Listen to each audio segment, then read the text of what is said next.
अजब रमा राघवची जोडी।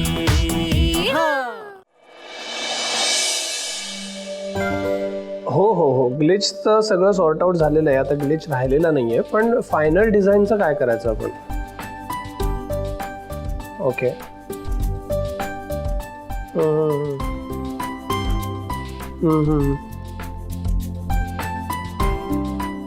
आणि चालेल चालेल, एकच बरं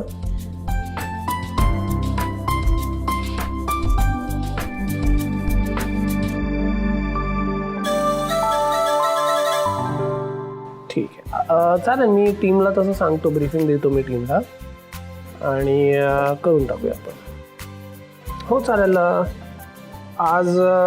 आज तरी अवघड आहे, बघूयात ना आपण, उद्यासाठी मी शेड्यूल करू शकतो. चाल, एकच मिनिट. हां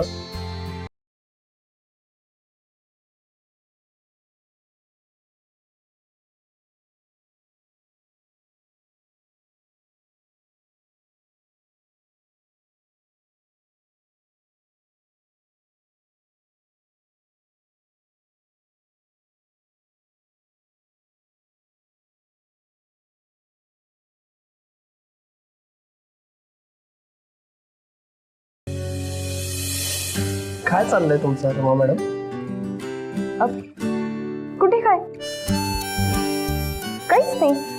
अहो, मी कामाचं काहीतरी बोलत होतो आणि तुम्ही माझ्याकडे बघत होतात, डिस्टर्ब होईल ना मी. काय? मी तुम्हाला कुठे डिस्टर्ब केलं? मी तुम्हाला डिस्टर्ब नव्हतं केलं. मी तरी ते फक्त चहा प्यायला आले होते, तुम्ही मला दिसलात म्हणून मी तुम्हालाही चहा ऑफर केलं, बाकी काही नाही, म्हणूनच मी तुम्हाला विचारलं ना. बरं ठीक आहे, धन्यवाद चहासाठी.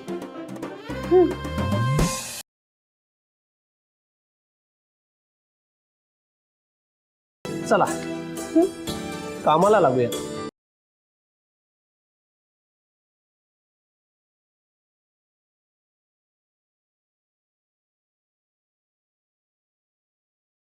हे बघ, आपल्या दिंडोरीच्या मंदिराच्या जीर्णोद्धारासाठी आपण कर्ज घेतलं होतं सोनगाव पतपेढीकडून, तुला तर माहिती आहे, आणि तारण म्हणून आपलं हे घर ठेवलं होतं. आता वेळेवर हप्त्यांची परतफेड करणं जमत नाहीये, शक्य होत नाहीये, म्हणजे अगदी 3-4 महिन्याचेच राहिले होते.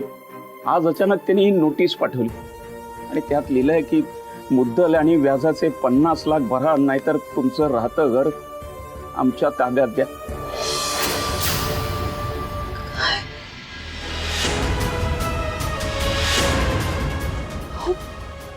50 लाख रुपये, इतकी मोठी रक्कम आपण कुठून आणणार आहोत?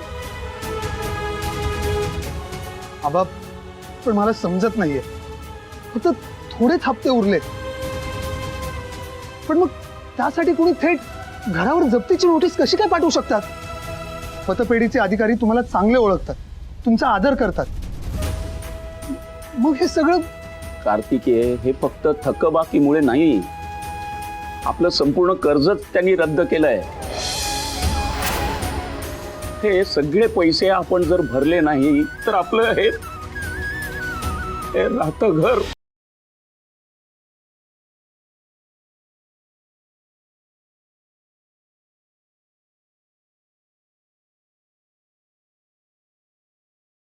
नाही, ते काही नाही. मी आत्ताच्या आत्ता त्या पतपेढीत जातो आणि त्यांना जाब विचारतो की काहीही कारण नसताना त्यांनी आमचे कर्ज असं रद्द का केलं म्हणून. त्यांची ही मनमानी मी खपवून घेणार नाही. कार्तिकेय,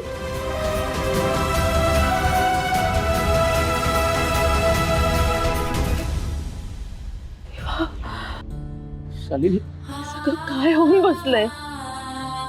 मला तर असं वाटतंय की मी एखादं वाईट स्वप्न पाहते. मला जाग येईल आणि मग मला कळेल की हे सगळं खोटं होतं. अहो अहो सांगा ना, हे सगळं खरं घडतंय का? हो, आपण असं काय केलं म्हणून देवाने आपल्यावर ही वेळ आणली?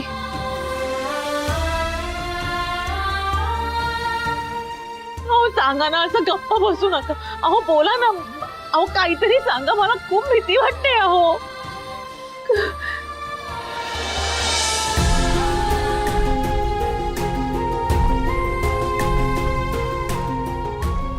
नाही नाही, हे बघा, आता आपल्याला असं घाबरून चालणार नाही. आपल्याला यावर काहीतरी तोडगा काढायलाच हवा. आपण इतकी वर्ष मनापासून आपल्या देवाला पुजतोय ना, तो असं आपल्याला वाऱ्यावर नाही सोडणार. आणि तुम्हीच म्हणता ना की जो मनापासून प्रयत्न करतो त्यालाच देव साथ देतो. मग आता उठा बरं. आता यापुढे काय करायचं ह्याच्यावर विचार करायला हवा.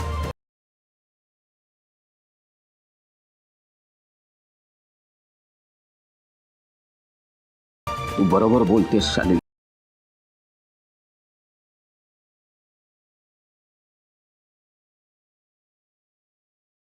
आता आपल्याला हातपाय हलवावेच लागतील, तरच देव आपल्या पाठीशी उभा राहील.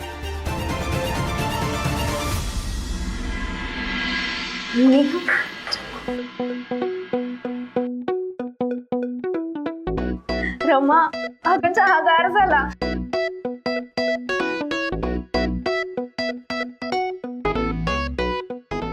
Rama, you are making it too obvious. हा म्हणजे आम्हाला माहित होतं की तू सतत राघव सरांच्या आजूबाजूला राहायला बघायचीस, पण आता तू आणखी काही स्टेप्स पुढे गेलीस. रमा, अगं तू नजरेने राघव सरांना फॉलो करतेस हे दिसतंय. हा अगं तू तर आता राघव सरांच्या प्रेमात पडलीस हे सगळ्यांना आता कळणार. अगं मलाच बघ ना, नेहाने न सांगता कळालं. मला स्टॉप इट यार. काय करतेस तू? तुझ्यामुळेच आता सगळ्यांना कळेल की मी राघव सर.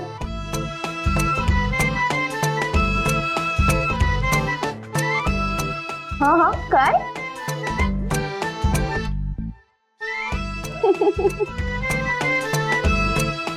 गप्प बस.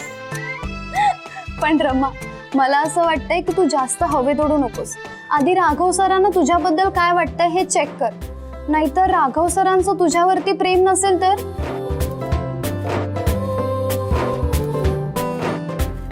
Shut up Mona. हे बघ, मला ना आता फक्त ही फिलिंग एन्जॉय करू दे प्लीज. रमा, मला असं वाटतं की मोना इज करेक्ट. म्हणजे तू राघव सरांच्या प्रेमात बुडतच चालली आहेस ग. पण उद्या जर का तुला असं समजलं की राघव सर तुला फक्त फ्रेंडच मानतात, तुझ्या प्रेमातच पडले नाही आहेत, मग काय करशील?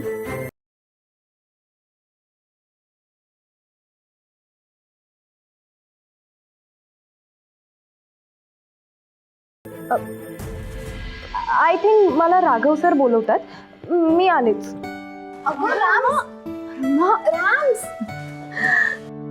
रमा अजूनही किती चाइल्डिश वाटते ना. काय करायचं या मुलीचं मला खरंच कळत नाही. हे बघ शालिनी, आपल्या फंडामध्ये 2.5 लाख आहेत आणि माझ्या बँकेमध्ये 50,000 आहेत. पण आता आपल्या घरावरचं हे संकट टाळण्यासाठी हे एवढे पुरेसे नाही आहेत ग. एकदा कार्तिकेयाशी बोलून बघता का? नाही अगं, त्याच्याकडे अशी कितीशी पुंजी असणार आहे. त्याचंही उत्पन्न माझ्यासारखं पौरोहित्याचंच आहे. शिवाय तो संसारी माणूस आहे. तो देऊन देऊन कितीशे देणार. त्यापेक्षा मी संध्याकाळी राघवशी बोलतो.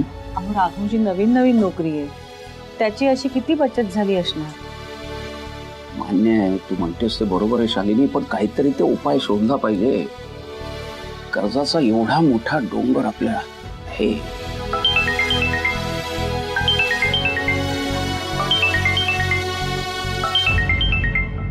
कार्तिकेचा फोन.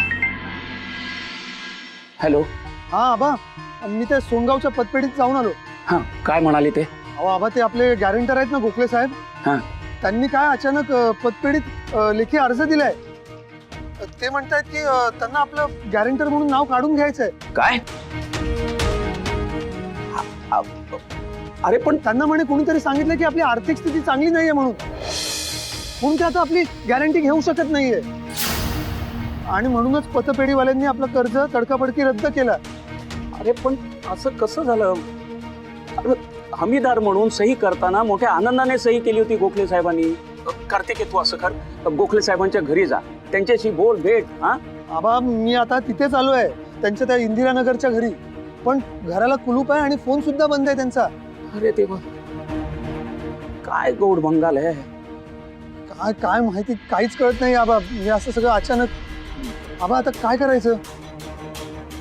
हे बघ, तू काय कर, आता घरी ये, मग आपण घरी आल्यानंतर बोलू त्याच्यावर. मग ठीक आहे ठीक आहे. अहो काय झालं गोखले साहेबांचं काय? शालिनी, आपल्या कर्जावरती हमीदार म्हणून गोखले साहेबांनी सही केली होती, पण त्यांनी अचानक त्यांचं नाव काढून घेतलंय आणि म्हणून आपल्याला ही आपल्या घरावर जप्तीची नोटीस आली. बघा, हे जप्तीसारखे शब्द सारखे सारखे नका हो वापरू. आपण सामान्य माणसं. आता या परिस्थितीशी सामना कसा करायचा?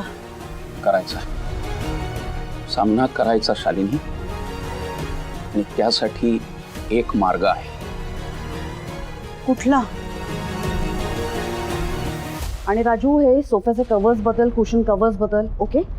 आणि कर्टन्स मला नाही आवडत. तुला माहिती आहे ना, रंग आवडत नाही मला. फ्लावर प्रिंटेड आहेत ना कर्टन्स, ते लाव, ओके. आणि दुसरी महत्त्वाची गोष्ट, लंच आणि डिनरचा मेन्यू मी प्लॅन करणार आहे, ओके. सो माझ्या अप्रूव्हलशिवाय एकही डिश होणार नाही. हां, ते ना बोरिंग, ते पोळी भाजी आणि ते कांदे पोहे आणि उपमा खाऊन कंटाळा आले, ओके. आज काय काही स्पेशल आहे का? हो, स्पेशल आहेच. पण काय झालं, नेमकी एक ना काळी मांजर आडवी गेली आत्ताच. सो आय डोंट नो आता काय होईल. नाही, मी फक्त विचारायला आले होते की तुम्हाला काही मदतीची गरज आहे का? आहे ना. हा राजू आहे, हां, तो त्याची कामं करतोय. पण मला एखादा एक्स्ट्रा नोकराची गरज लागली ना, मी नक्की सांगेन तुला, ओके. तुम्ही तुमच्या मनासारखं सगळं करून घ्या लावण्यातही. आणि तुम्ही जो काही मेनू फायनल कराल तोही मला सांगा. मी जातीनं लक्ष देऊन ते सगळं करून घेईन. पण तुम्ही सगळी तयारी अशी करताय जणू आज रमाच घरी येणार आहे. अहो, रमाताईच येणार आहे म्हणून ते हे समजा चाललंय. काय? रमा येणार आहे? पण अशी मध्येच कशी काय येईल ती? ए, काय चाललंय? तू बस, काहीतरी मूर्खासारखं बडबडू नकोस, कळलं ना. नाही, पण रमा घरी येणारच आहे की नाही?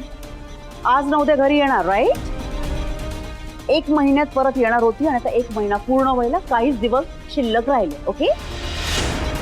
सो मी म्हणून तयारी करत होते. सगळ्या गोष्टी मध्ये मध्ये नाक खुपसायची घाणेरडी सवय आहे ना तुला.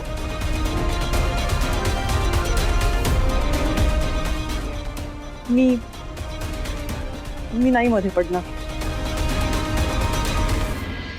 येऊ काशी? हं, काय चाललंय तुझं? कोणी सांगितलं तुला मध्ये मध्ये बोलायला? तिला एक भोचकपणा करायची सवय आहे, त्याच्यात तू पण.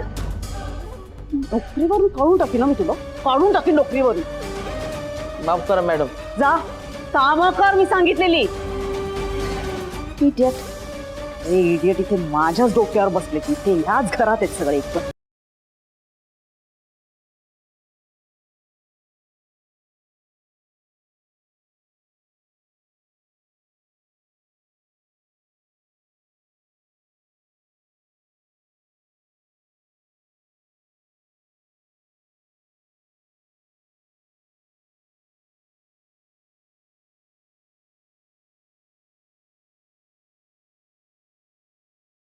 अहो काय हे?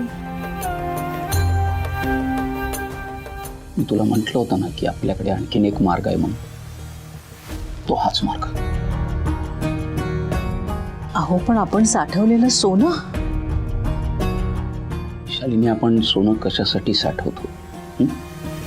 अडचणीच्या वेळी गरज पडेल म्हणून ना. आता ती वेळ आली आहे. अहो असं काय करता? पै पै जमा करून आपण हे सोनं साठवले. श्रुतीच्या लग्नासाठी राघवचंही लग्न व्हायचंय. आणि दोघांच्याही लग्नात हाताशी सोनं नसेल तर कसं होईल? शालिनी, नशिबात असेल तर आपण सोनं परत करू शकू, पण आता महत्वाचं आहे ते राहतं घर वाचवणं. हे बघ शालिनी, मला वाटतं या सोन्याचे 5 लाख रुपये तरी यायला हवेत. पण तेवढे पुरेसे नाहीयेत, त्यात थोडी भर टाकायला हवी, हो ना? हे बघा, हे घ्या. नाही शालिनी, अगं ते- ऐका माझं, हे घ्या, माझा खारीचा वाटा. हे माझे दागिने, हे तुम्ही विका. हे बघा, 50 लाख रुपये रक्कम जमा करण्याकरता ह्याची थोडीफार तरी मदत होईल. शालिनी, हे काय करतेस तू? या बापाचा धनी मला नको करूस. अगं, घरच्या लक्ष्मीचे असे अंगावरचे दागिने मी काढून घेतले ना, तर मला नरकातही जागा मिळणार नाही. वा वा. आणि अशा संकटाच्या वेळी हे सगळं मी बघत राहिले तर मला काय स्वर्ग प्राप्ती होणार आहे का? असं काय करता? अहो, आपल्या घरात लग्नाची मुलगी आहे, आईंचं वय झालंय. अशा वेळी डोक्यावर छप्पर असणं महत्वाचं का माझ्या अंगावर दागिने असणं महत्वाचं आहे? शालिनी, तू लग्न करून माझ्या या घरात आल्यापासून तू कधी माझ्याकडे काहीच मागितलं नाहीस. मी तुझी हौस मोजणी करू शकलो नाही. क्वचित कधीतरी एखादा दागिना केला असेल आणि तोही तुझ्या अंगावरून काढून घेऊन तुला लंकेची पार्वती करू का? इतक्या वर्षात तुम्ही मला हेच ओळखलत का हो? अहो, या दागिन्यांपेक्षा, सोन्यापेक्षा माझ्याकडे रेखीव मोलाची महत्वाची माणसं आहेत हो. हे सोन्याचे दागिने माझ्या अंगावर घालून मिरवण्यापेक्षा माझी माणसं मिरवायला मला जास्त आवडेल. तेव्हा ऐका, हे दागिने विका. आणि हे बघा, माझ्या गळ्यात हे मंगळसूत्र आणि हातात सौभाग्याच्या या हिरव्या बांगड्या आहेत ना, तेवढं पुरेसं झालं. नाही शालिनी, अगं हे बघ, काही दिवसात देवीचा उत्सव येतोय आणि त्यावेळी तुझ्या अंगावर दागिने नसतील तर कसं वाटेल ग ते? अहो, दागिन्यांचं काय घेऊन बसलात? देवीचा उत्सव आहे ना, ग्रामदेवतेचे दागिने आपल्याकडे आहेत. आपण छानपैकी दागिन्यांनी देवीला मढवू. तिचं दर्शन घेऊन, तिचं ते रूप बघून मला खूप समाधान वाटेल. तिचा आशीर्वाद घेऊ. माझ्या अंगावर दागिने असले काय नसले काय, काय फरक पडतोय? खरंच शालिनी, गेल्या जन्मी नक्कीच मी काहीतरी पुण्य केले असणार, म्हणून तुझ्यासारखी अर्धांगिनी मला लाभली. आणि हेच उच्च संस्कार तू माझ्या मुलांवर पण केलेस. तुमचा भक्कम आधार होता म्हणून, आणि म्हणूनच आपण आपला संसार सुखाने करू शकलो. तेव्हा आता आपल्या घरातलं हे सुख कमी होऊ देऊ नका. हे दागिने विका आणि घरावरची जप्ती टाळा.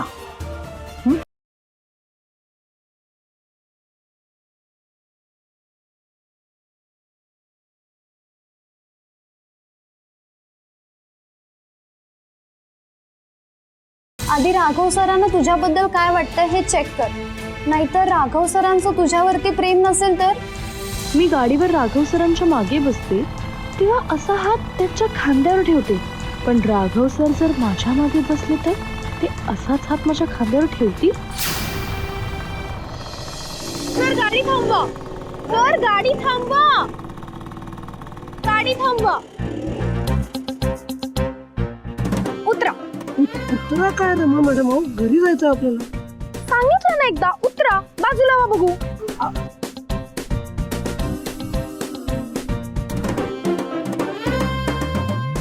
आता मी तुमची गाडी चालवणार आहे. तुम्ही? हो. रमा मॅडम, अहो आपण हिला गाडी म्हणतो म्हणजे ही 4 चाकी नाही आहे, दुचाकी आहे. या आधी कधी चालवली आहेत का तुम्ही? नाही, पण मी 4 व्हीलर खूप नीट चालवते, त्यामुळे 2 व्हीलर पण इझिली चालवेल. त्यात केवढं रॉकेट सायन्स नाही. रमा मॅडम, अहो असं थेट रस्त्यावर चालवायला घेऊ नका, ते धोक्याचं आहे आपल्यासाठी सुद्धा आणि रस्त्यावरच्या इतर लोकांसाठी सुद्धा. आणि मी ते नीट चालले, मला गाडी चालवायची. आपण असं करूया, मी तुम्हाला रोज थोडा वेळ आता दुचाकी चालवायला शिकवीन, ठीक आहे, तुम्ही नीट सराव करा आणि मग ऑफिसला येता जाता तुम्हीच चालवा, मी मागे बसीन. नाही नाही नाही नाही, माझ्यामध्ये एवढे पेशन्स नाहीये. मला आत्ताच्या आत्ता गाडी चालवायची.